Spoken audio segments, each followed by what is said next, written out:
Okay, so I'm sure life has thrown events at us that at first they're scary, because we don't know what we're gonna expect, and then at the very moment when it's over, it becomes sad. And usually we all forget that what happened in the middle is what mostly matters and what we're mostly gonna remember for the rest of our lives. And that's why I agree with this quote that says, "Beginnings are scary, endings are usually sad, but it's the middle that counts the most." And I'm gonna relate that quote with high school and sports.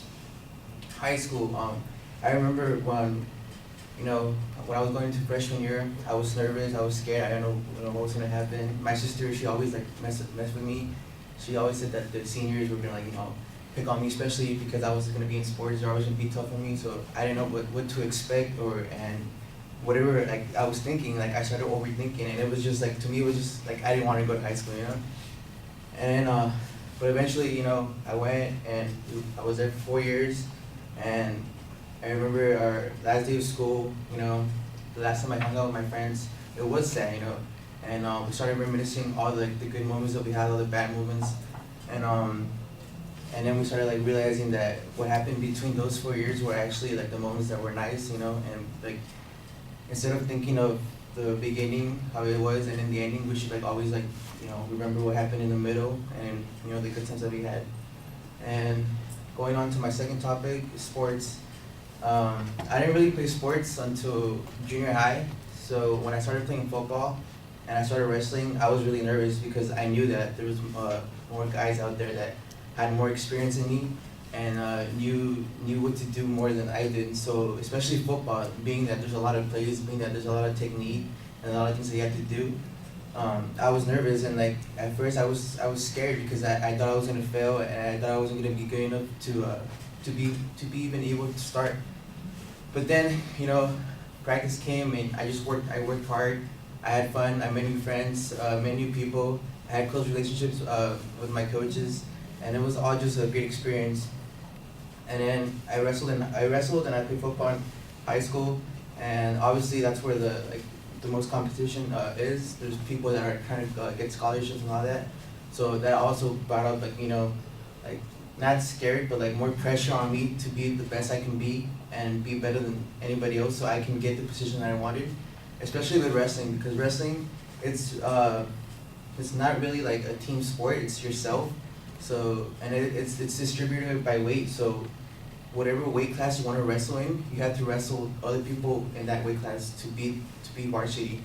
And I remember freshman year, I weighed in at 190, and for a freshman, that's pretty heavy. So I was wrestling seniors, and I was I'm gonna get my butt kicked, and I did. Freshman year, I did get my butt kicked by all the seniors and the juniors, but that gave me motivation to get better, to practice harder, and through all that hard work and that practice, everybody saw it, and then it helped me make new relationships, and then helped me open up to my whole team, and then bring in a lot of good memories and have fun times with them, And so obviously when that ended, it was sad, but the way I look at it, the way I looked at high school, that's the same way that I looked at sports.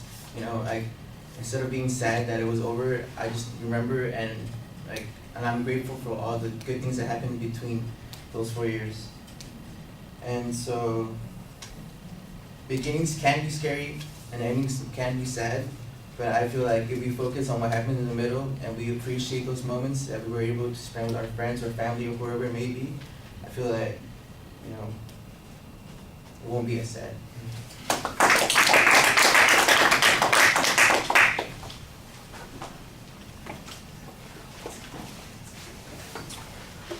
All right, I thought you set up the material well with your introduction. I like the examples that you had. You labeled the secondary points while you were speaking, so that's good. Your voice projects well for the most part. You do a good job expressing things with your face. I think you let us know how you feel about some things. When you're enthusiastic or excited about something, you make it evident to us, and I thought that was good. Your eye contact's a little inconsistent at the beginning. It seemed like you were not really looking at us. Then sometimes you look at us directly, and especially when you've got the facial expressions conveying the emotions, you're pretty effective then. And then the transitions between ideas, that's kind of when you wander off again and your eyes sort of dart off into the corners of the room a little bit. Same thing that I said in the first impromptu speech, I'm going to say here. You got nervous feet and you got your hands crossed at the beginning. Now, you start gesturing more as you speak. So it's like the first minute of the speech, it's all kind of like internalized. But then, you loosened up a little bit and started talking, so I could see an improvement there. But I still see the nervous dancing at the beginning of the speech. Try and plant yourself a little bit more. I think there were improvements. I think there were a lot of things that were better, and it's always nice when you get a second chance to do these things, because you say, I know I can do better at that, and then you find out that you really can. That's a good thing. All right, thank you.